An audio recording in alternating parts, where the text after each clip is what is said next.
Monsieur le coach, ça, ce n'est pas possible. Non, monsieur le coach, il faut arrêter cela. C'est la deuxième fois que tu nous fais ce petit coup.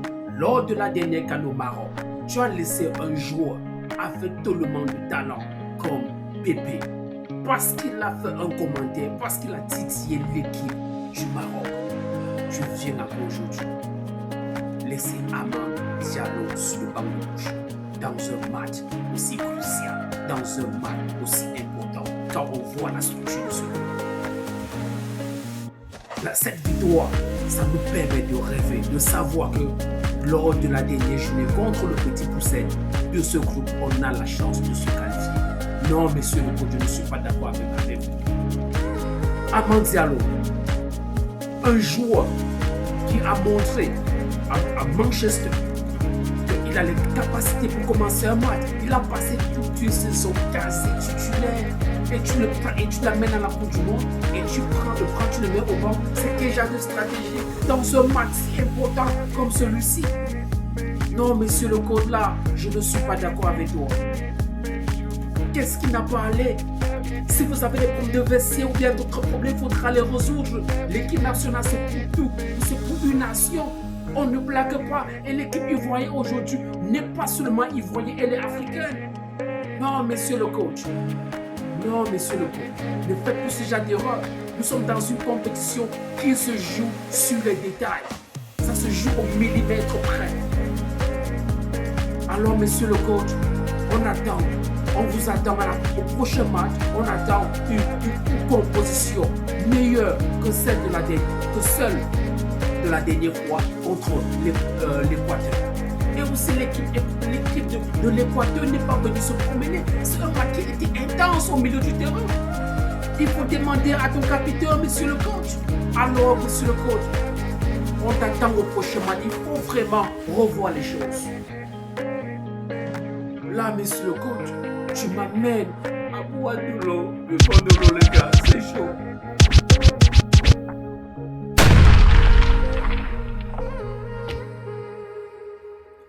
Yann Diomandé a fait un match super remarquable. Ce garçon, il n'est pas seulement puissant, il est percutant. Et surtout, mesdames et messieurs, ce garçon a de la vivacité. Diomandé n'est pas un éléphant, c'est 3 éléphants.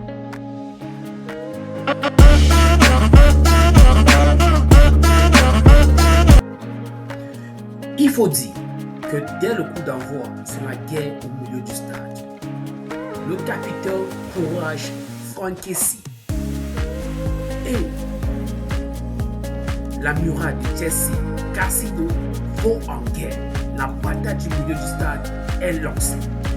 Mais malheureusement, c'est plutôt Cassido qui semble mieux gérer les choses.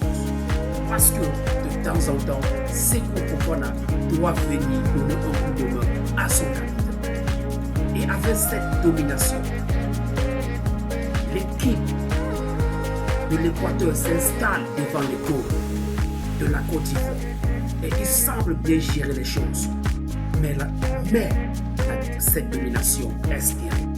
Cette domination se traduit par beaucoup d'occasions. Il faut dire déjà, par exemple, qu'à la 12e minute, Alan Minda a une occasion en or, mais il n'arrive pas à concrétiser. À la 18e minute, Valencia, un joueur expérimenté, un joueur talentueux, a un caviar devant les dos, mais il envoie le ballon dans le ciel.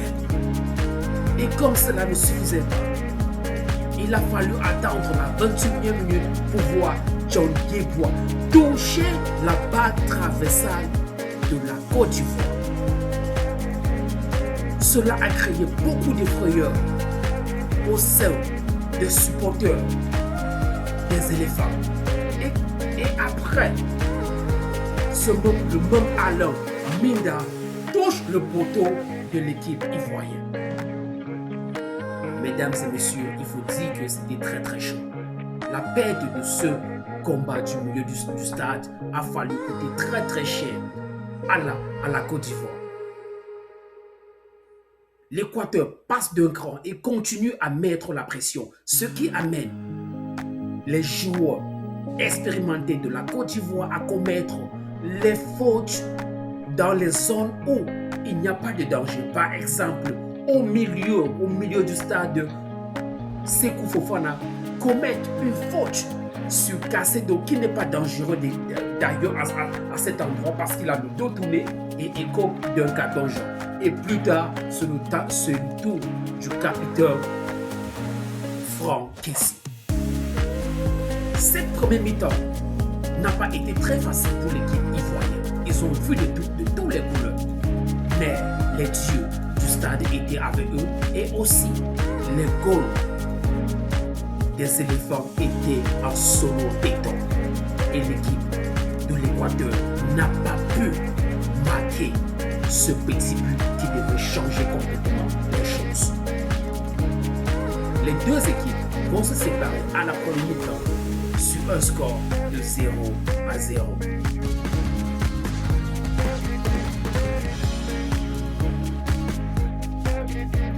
Dès le retour sur le tapis vert, Yohan Diamandé, la pépite ivoirienne, le jeune prodige tant attendu dans ce match, a retrouvé son meilleur niveau. Il a pris ses responsabilités. On dirait que pendant la pause, il a pris le catalyseur. Le gars est devenu tellement à l'aise sur le côté gauche. Il était au rendez-vous de toutes les attaques venant de ce côté. Il a même essayé de dribbler 2 joueurs à l'entrée de la surface de réparation, mais la finition n'était pas au rendez-vous. Il faut dire que cette pression a fait tellement de bien à l'équipe ivoirienne parce que ça a permis à l'équipe équatorienne de rentrer d'un cran. Et cela a donné la liberté à Franck Kessie et à Sékou Fofana de mieux prendre plaisir à jouer et aussi de mieux gérer la pression et de mieux passer le ballon à ses coéquipiers. Et cette pression se mieux traduit à la 54e minute quand Eli Waly a eu l'opportunité de tuer le match. Mais son ballon se retrouve sur la barre traversale. Là, les Équatoriens sortent de l'eau. Cela aurait dû changer complètement la physionomie du match.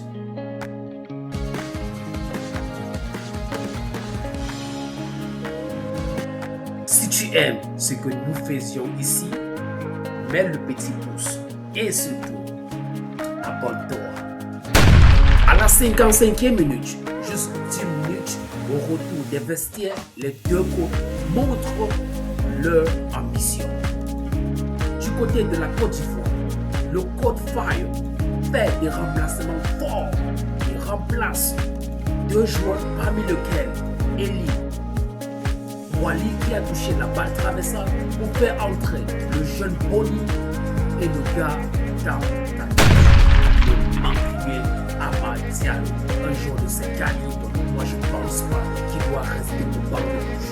Les gars, dites-moi dans les commentaires, est-ce que vous croyez que cela était une stratégie du côté du coach pour faire entrer Amad quand la défense équatorienne était un peu fatiguée et épuisée par les courses de Yohan Diamandé? Parce que moi je n'ai pas compris ce choix. Un joueur qui joue chaque week-end et qui est titulaire ne peut pas être au banc à la Coupe du Monde. Surtout qu'on est en train de jouer un match aussi si important. Alors les gars, dis-moi dans les commentaires, est-ce que tu crois que cela est une stratégie magnifique du côté du coach MS Faye? Alors, MS Faye fait entrer ces deux prodiges. Et du côté de l'Équateur, le coach de l'Équateur ne restera pas les bras croisés. Il va procéder à 4 remplacements, dont 2 sont à vocation offensive pour pouvoir équilibrer les énergies sur le terrain. Ces nouveaux remplaçants, ils vont entrer dans le jeu avec beaucoup d'énergie et de ressources. Ce qui fait que les 10 dernières minutes vont se jouer de façon intense des deux côtés. À la 90e minute, une passe, un caviar de Wilfried Songo va retrouver le jeune Amad Diallo.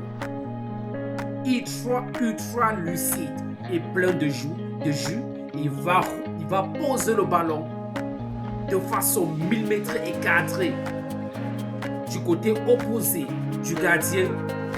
Et le gardien va se détendre, mais il sera battu, il sera crucifié. Et le ballon va se retrouver dans les petits filets. Côte d'Ivoire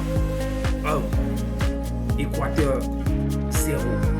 Mesdames et messieurs, là, nous sommes dans les arrêts de jeu. L'Équateur joue son bateau. Caicedo est dans tous les coups, mais jusque-là, il n'arrive pas à égaliser jusqu'au dernier corner tiré par Caicedo, mais il n'y a personne pour déposer la tête. À la fin du match, Amad Diallo est l'héros du jeu, mais Yohan Diamandé, c'est l'homme du match.